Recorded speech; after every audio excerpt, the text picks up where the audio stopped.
Hello tout le monde, c'est Kevin pour Crypto Pépite et on se retrouve aujourd'hui pour une nouvelle analyse crypto et une nouvelle semaine. Et on attaque la semaine avec une grosse news de ma part, ou en tout cas un cadeau que je voulais faire à toutes les personnes qui ont commencé à s'abonner depuis maintenant un peu plus de 2 semaines. Donc déjà j'ai créé un Twitter, je viens juste de le créer.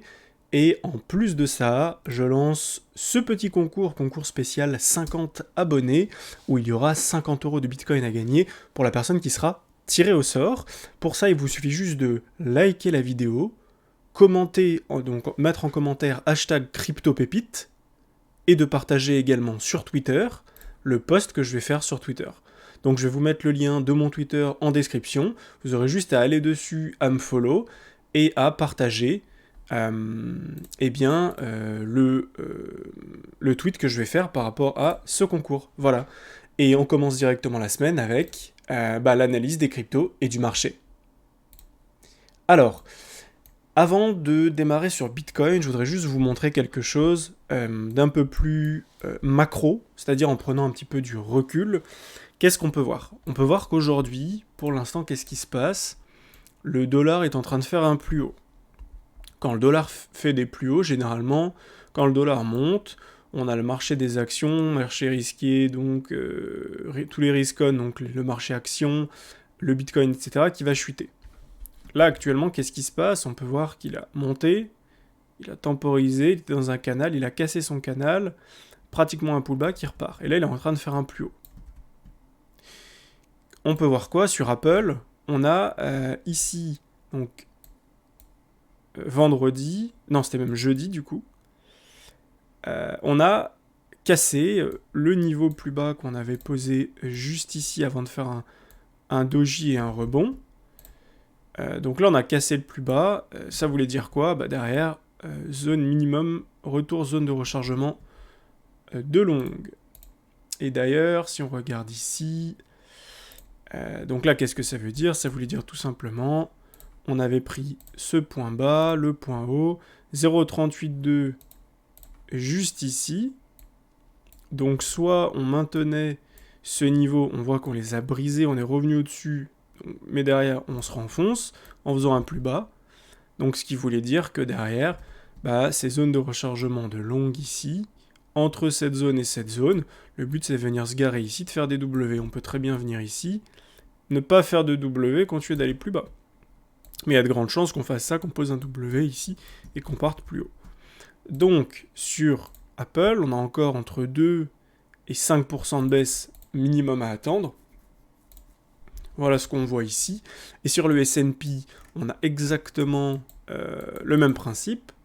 Qu'est-ce qu'on avait ici? Donc on va prendre le plus bas, le plus haut. Ici, qu'est-ce qu'on trouve? 0,382 juste là. Je les ai mis par un trait bleu. J'ai mis un trait bleu juste ici, je vais vous le mettre en jaune pour que vous voyez bien. Qu'est-ce qui se passe? On a cassé les 0,382. On est revenu un peu au-dessus. Ici, on avait posé une zone ici boule, une zone bear. Si on cassait cette zone, on repartait boule. Si on cassait cette zone, on repartait bear. Actuellement, on est en train de la casser. Si on clôture en dessous, ce sera minimum retour en zone de rechargement de longue. Et donc, retour en zone de rechargement de longue, c'est minimum entre 1,50 et 3,50 de baisse. Donc voilà ce qui nous attend aujourd'hui, en tout cas pour l'instant. Donc pas quelque chose de très beau. Et en plus de ça, on a le dollar qui est en train de partir, de continuer d'aller en haut. Pourquoi? Parce que en Europe, la BCE a décidé de rien faire de spécial, de ne pas relever les taux, etc. Donc l'euro-dollar doit être en train de littéralement... qu'est-ce que j'ai marqué? J'ai mis n'importe quoi. Que l'euro-dollar doit être en train de se faire défoncer. Voilà, c'est exactement ce qu'on est en train de voir. On est en train de faire des plus bas. Par contre, on voit que ça commence à diverger. Donc pourquoi pas ici venir un peu plus bas et finalement se retourner et repartir. Ce qui pourrait sur le dollar nous faire quelque chose comme venir un peu au-dessus, faire un excès en divergeant ici, un plus bas, un plus bas sur le MACD mais un plus haut sur le court. Et derrière, faire ça, poser un M, et derrière, on repart. Mais tant que les Européens n'ont pas envie de relever les taux et d'avoir une politique un peu plus coriace, on a toujours le dollar qui risque de s'envoler, et donc les indices, les actions qui risquent de se faire défoncer la gueule, littéralement, et c'est ce qui est en train de se passer. On fait encore des plus bas aujourd'hui sur le S&P, c'est en train de s'accélérer un petit peu, donc voilà ce qu'on peut voir. Maintenant, si on passe sur Bitcoin, qu'est-ce qu'on a vu? Aujourd'hui, on a vu un plus bas. On a vu un plus bas, et le plus bas, qu'est-ce qui s'est passé? Le plus bas, il est venu en zone de rechargement, ici sur ce mouvement. Alors je sais plus le mouvement que j'avais pris exactement. Ok, j'avais pris plutôt celui-ci. Hop, logique. Voilà. Non, bah du coup, non, j'avais pris ça. Je comprends pas pourquoi je trouve pas... Ok, si, c'est bon, c'est ça. Donc par rapport à ça, qu'est-ce qu'on peut voir? Eh ben, qu'on a rebondi, on est en pleine zone de rechargement de longue, ici. Donc on a méché dedans pour l'instant, ça doit être racheté massivement, ce qui est logique, par les gros. Donc c'est logique, on peut faire ça, on peut revenir un peu plus bas, etc. On peut aussi faire ça, finalement rester le long du canal. Tout le monde pense que c'est terminé, c'est la fin, et au final on s'envole. Mais en tout cas, pour le moment, on est déjà en zone de rechargement de longue, c'est vrai. Donc certains pourraient acheter dès maintenant, mais dites-vous bien que si sur Apple on chute, si sur le S&P 500 on chute, et bah ici, c'est possible qu'on aille un peu plus bas que la zone ici, c'est possible qu'on aille faire ça. Et donc si vous achetez ici, vous pouvez vous taper encore 8-10% de baisse, peut-être même plus. Peut-être même plus, c'est pas ce que je priorise, mais peut-être 8-10% de baisse, ça m'étonnerait pas. Donc attention. Pour l'instant, prudence, pas besoin de s'affoler et de vouloir acheter à tout prix, vaut mieux attendre, garder la liquidité. Moi, c'est exactement ce que j'ai fait. Et je vous l'avais d'ailleurs montré sur le BCH. Là, sur le BTC, on a vu suffisamment de choses pour l'instant, donc je vais vous montrer sur BCH. Mais c'est exactement ce qui se passait. Sur le BCH, ici, j'avais une position que j'avais ouverte par là. Quand on a cassé ce creux-là, donc par ici, quand on a cassé ici, le lendemain on a pullback que j'ai acheté ici, on s'est envolé là, j'ai pris du profit, j'ai pas tout pris en profit, j'ai gardé une position, on est redescendu ici, j'ai juste repris du long, parce qu'on était en zone de rechargement, on a repump, qu'est-ce qui s'est passé? Beaucoup d'indicateurs nous disaient qu'on avait une grande chance de redescendre, donc j'ai pris la zone de rechargement de short, ici, j'ai acheté là, j'ai revendu là, c'est pas compliqué, c'est pas de la magie, je veux dire, juste, vous prenez ça en fait, hop, alors je trace rapidement, mais c'est ça, 0,618, 0,786, j'ai acheté dans la descente, ici, on a rebondi, et j'ai revendu dans une zone de rechargement de short. Pourquoi? Parce que ceux qui ont fait en sorte que le marché s'arrête là et qu'on baisse, chopent la liquidité ici, rebond, et ceux qui ont vendu là vont revendre ici, pour qu'on continue de baisser. Et c'est pour ça que je vous avais déjà tracé ce trait jaune. Qu'est-ce que c'est que ce trait jaune? C'est tout simplement ça, un rebond dans la zone de rechargement et on redescend. Ce qui pourrait nous faire redescendre plutôt bas. Pas obligatoirement aussi bas, on peut très bien ici, au final, faire ça, puisque ça a l'air de bien tenir pour l'instant, faire ça. Et au final, ici, valider un gros W, on casse la ligne de coup ici, pullback, et on est parti to the moon. Pour l'instant, on n'y est pas, on a le temps, on a encore le temps de faire ça, refaire ça, et quand on aura cassé ce point, ici, on aura un achat sérieux. Il vaut mieux attendre ça et derrière faire moon, plutôt que d'acheter ici un couteau qui est en train de tomber. Peut-être que oui, au final, on va faire ça. Mais si jamais on fait ça, et qu'on fait ça, ici, vous avez acheté là, vous vous dites, c'est super, je suis en pleine zone de rechargement, vous perdez 25-30%. Donc, prudence, et surtout, on prend notre temps, on temporise. Maintenant, sur Bitcoin, qu'est-ce qu'on peut voir? On peut voir quelque chose de quand même intéressant pour les longues. Je vais vous le montrer ici. Alors, qu'est-ce qui s'est passé globalement? On a beaucoup chuté. On a beaucoup chuté, et sur toute la descente, on a fait que monter, que monter, que monter. Et là, on voit qu'actuellement, ça fait, depuis le 11 avril, qu'on ne monte globalement pas sur le ratio long.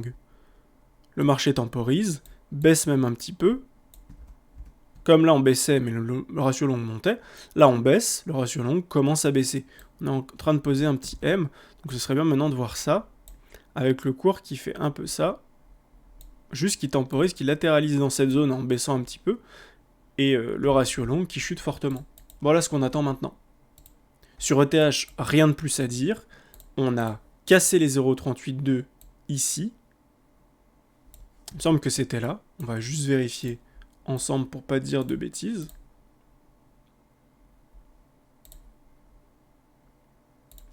« 0,382 par ici. Et si on prend le grand mouvement... 0,382 juste là. Donc c'est bien dans la box rouge que j'avais affiché. On a cassé les 0,382 ici. On a pullback au-dessus. Et derrière, qu'est-ce qui se passe? On rechute. On fait ça, ça, ça. Et donc là, au final, si c'est ce que l'on fait, on peut repositionner ça ici en se disant que cette baisse que j'ai identifiée là, elle va re-arriver avec un rebond ici, un léger rebond, et derrière on repart en zone de rechargement de longue, en se garant en plein dedans à 2500. Donc là, ça peut nous donner encore une fois 12-13% de baisse. Et si c'est 13% de baisse, sur le BCH par exemple, c'est potentiellement plus.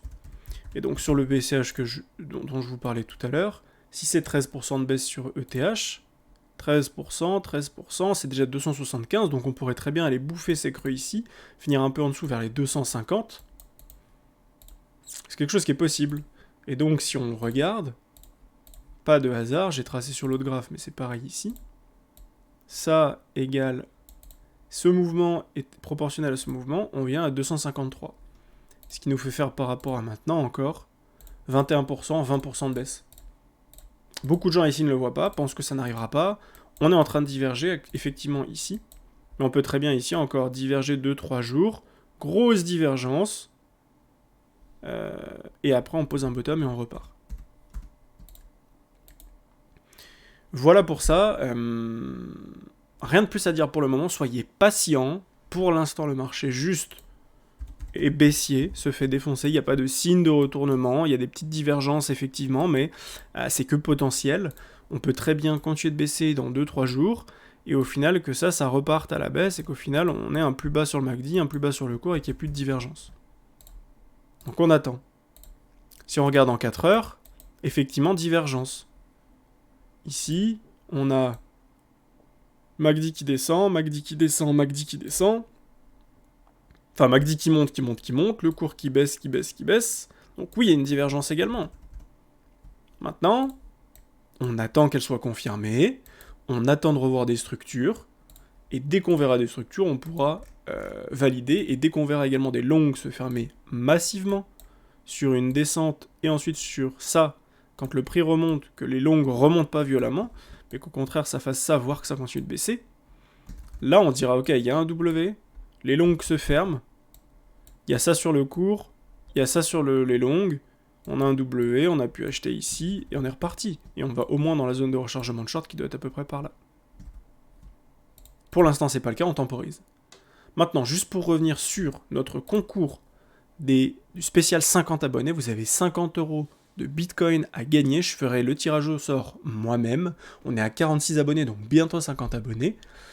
Pour ça, je vous demande juste de liker cette vidéo, vous abonner bien évidemment à la vidéo, enfin à la chaîne si ce n'est pas déjà fait, likez la vidéo, commentez CryptoPépite, hashtag CryptoPépite dans les commentaires, et ensuite partagez le post que j'ai fait sur Twitter. Je le fais en même temps que je poste la vidéo, donc ce sera fait, là c'est pas encore fait, mais ce sera fait, je marquerai, je ferai un post spécial, et vous aurez juste à le partager.